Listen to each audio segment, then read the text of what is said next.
Hey everyone, let's get into the details of the 6 interview questions and answers that will get you hired.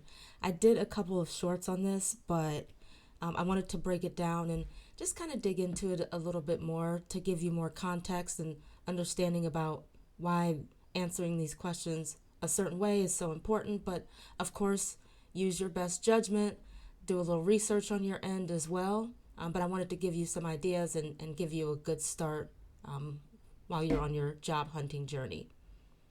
Most people interviewing you are warm and they aren't too intimidating initially. Most have caught on to the fact that you'll share more information and possibly overshare if you feel comfortable and safe with the person you're speaking with. The good news is the recruiter wants you to get the job if they think you're qualified. But don't be afraid to ask them for resources they think might help you if you move towards the next round. I've gotten so much help from recruiters just by asking. You don't have to read through the slides if listening is easier for you. And I've also timestamped each question if there's something you prefer to get to right away.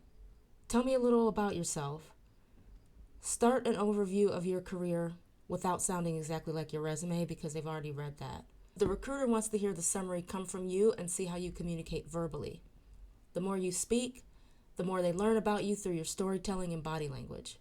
You can summarize your work history, but tailor it to the job you're applying for, and there's nothing wrong with adding a personal piece here and there, but keep it brief and surface level. Now isn't the time to overshare. Well, there's never really a time to overshare, but I'll get into why at another time. So I personally started as a recruiter, then I moved to data analytics, then transferred my skills into customer success while still recruiting independently. So I've been all over the place. Depending on the job I'm interviewing for, I may lean into certain skills more than others.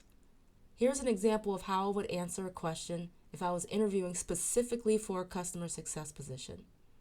Customer service is a popular field, which is why I'm using this example with generic company names. I started my customer success journey with the human capital company after I realized I enjoyed helping other companies solve their payroll problems. The human capital company was my training ground for how my career is developed today. I learned how to work cross-functionally, how valuable becoming a subject matter expert can be, and what it takes to be a valuable mentor to other coworkers regardless of their experience levels. With the fintech company, I was able to bring in those developed skills to oversee my book of business of $35 million, where I became the liaison between all departments and the go-to for a few topics. But my payroll knowledge helped me build connections with payroll leaders that were necessary to maintain a healthy book of business with minimal churn risk. In my spare time, I'm traveling as much as I can.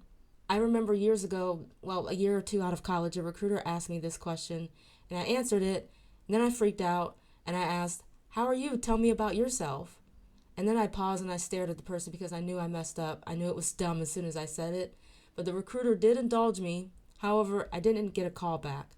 So don't do what I did. Don't be nervous.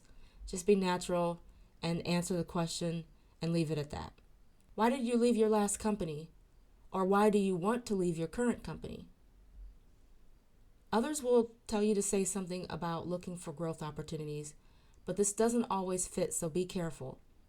If you're leaving a job after 2 years because you didn't become a manager, this may be a turnoff to a recruiter. What steps have you taken to qualify for the leadership role? Believe me, I know this is irritating because the time you put into the position should count for something, but unfortunately, time isn't an automatic qualifier. If you use the growth explanation, we could talk about growth in other ways. So let's say you're applying to a startup that you think will be successful. Look, people sleep on startups because they're not as safe, which is true, but there are more opportunities to be creative and develop different skill sets.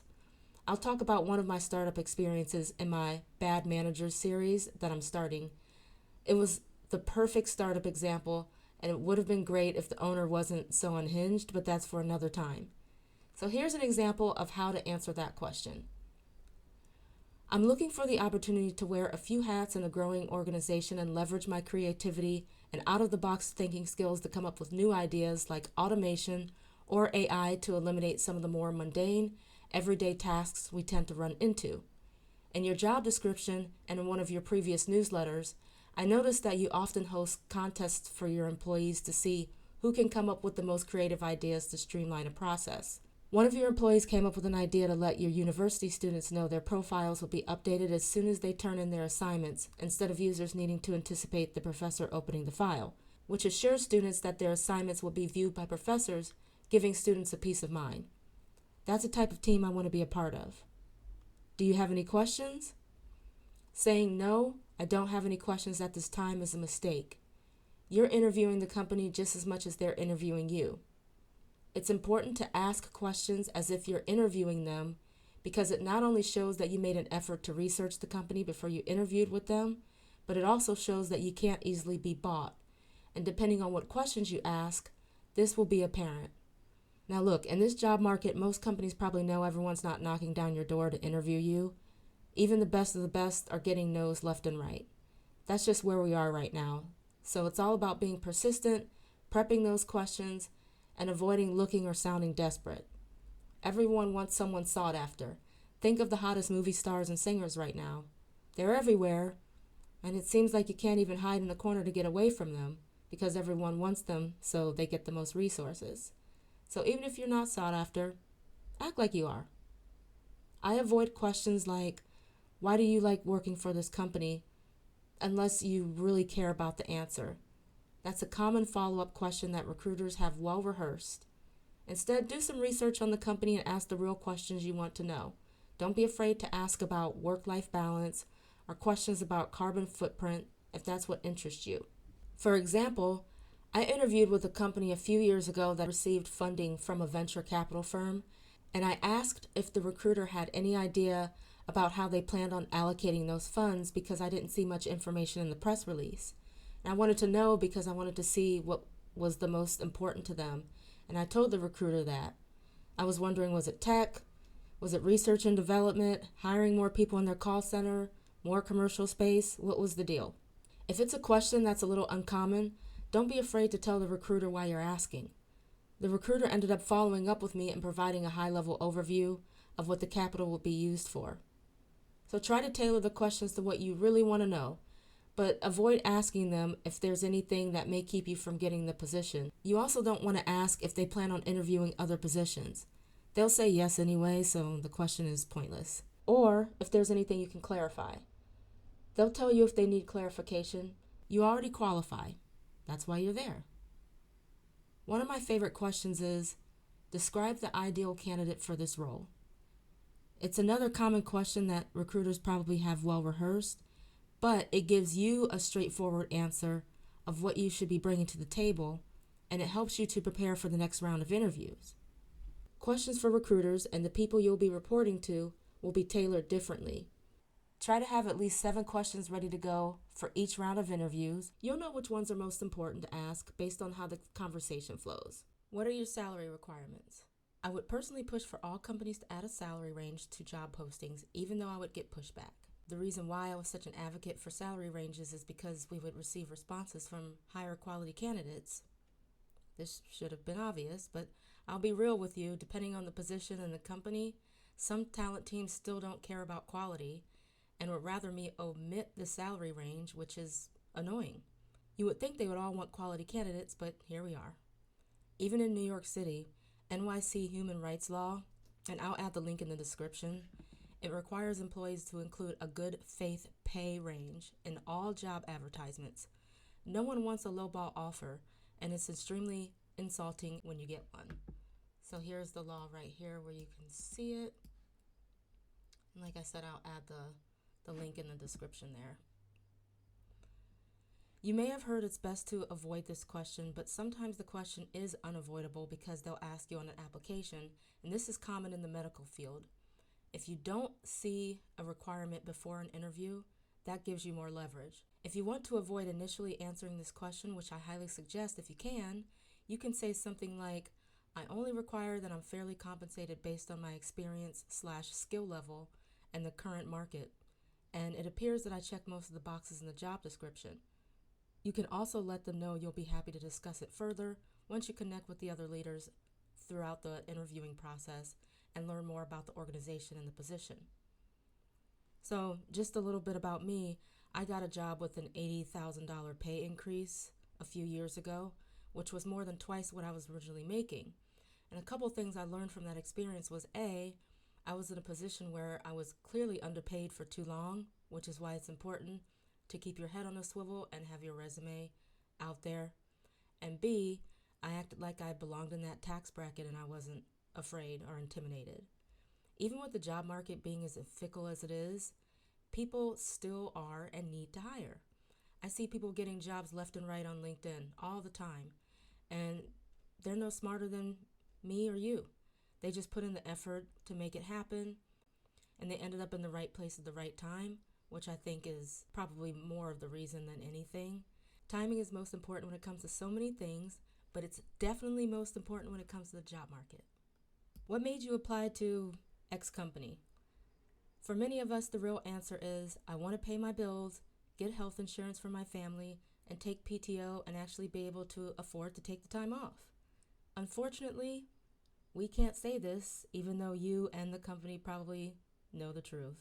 This is another one of those how much of an effort questions they're going to ask you to see if you're applying to a bunch of positions and using the numbers game, or if you actually know anything about the organization. Let me take a step back here. If you're applying to a job and hoping you land something, which many people are, I don't suggest researching the company too much until you get the interview. If the company reaches out for an initial conversation, then you can start reading about them. Look at their About Us page, find out what charities they contribute to, see if they have any press releases that are fairly recent. Look up your recruiter and the people in the department you're interviewing for to see if you can find out what's important to them on LinkedIn, and put together a brief summary of why you were initially attracted to the company. Very brief, though. I've only worked for one company that I've actually sought out because I loved their mission and what they stood for. The others I didn't really care about, as long as it wasn't some major scandal or they didn't get a bunch of horrible reviews from previous employees or customers, which we've now found out that some companies can pay to have those reviews removed, which is unfortunate, but that's what's going on. There's nothing wrong with choosing a company because of pay, benefits, work-life balance, and other reasons that are similar. That's what candidates are looking for anyway, and companies know that. Here's an example right here of what candidates are looking for. So you can read that, and I'll attach the link in the description as well. But it says today's candidates are interested in salary range and traditional benefits like 401k and health insurance. They're also interested in employees who offer a good fit for their values and lifestyle. A brief but accurate portrayal of company culture, what it's like to work there, has values, and makes a difference to most job seekers now. So I really don't understand the game of acting like all the other stuff is as important when we know the candidates are scrolling straight to the bottom to find out if A, they qualify for the job based on the company's qualification list, B, the salary range is where it needs to be, and C, the benefits are good for them. Tell me about a time when. You'll most likely be asked about a time when you had to complete a challenging project, or when you overcame an internal disagreement you had with someone. The question is definitely not meant to put you on the spot, but you will be put on the spot if you don't prepare your answers. I like to have 2 to 3 stories ready to go to answer this question. If you haven't been in these situations yet, then add some spice to a story that you might have been close to. Perhaps you weren't directly involved in the project, but you were around it. Talk about what you know, and add some sprinkles to it. When you tell the story, provide some sort of beginning, middle, and end so that you don't ramble on about it. The most common structure is called the STAR method, which means situation, task, action, and result. So here's how it would look. Situation. We noticed we were seeing 50 more calls per day on average in the call center than the 200 we normally receive, and we had no idea why. We only had a certain number of call center agents based on the amount of customer inquiries expected each day. Task. I decided it was time for me to dig deeper into the issue before we had to start paying overtime to keep agents after hours. Action. I created subcategories in Salesforce that our agents could select for issues that were out of the ordinary, and I realized there was a technical issue when customers were trying to purchase add-ons. Result. I grouped our IT and call center leaders together, provided a walkthrough via Zoom of the issue, and the IT team was able to resolve it, which brought our call volume back down to normal. My suggestion is don't make it so complicated, just tell them what the problem was, Use numbers if they apply, and talk about any type of platform you used and how you got to the resolution. If you have a real example, this will be simple to answer, but if you have to embellish, we'll call it, you'll have to be more prepared. Don't over embellish just in case they ask follow-up questions, and include the important details when you're explaining to avoid too many questions. But don't take too long to get to the result. Subscribe for more, and that's all for now.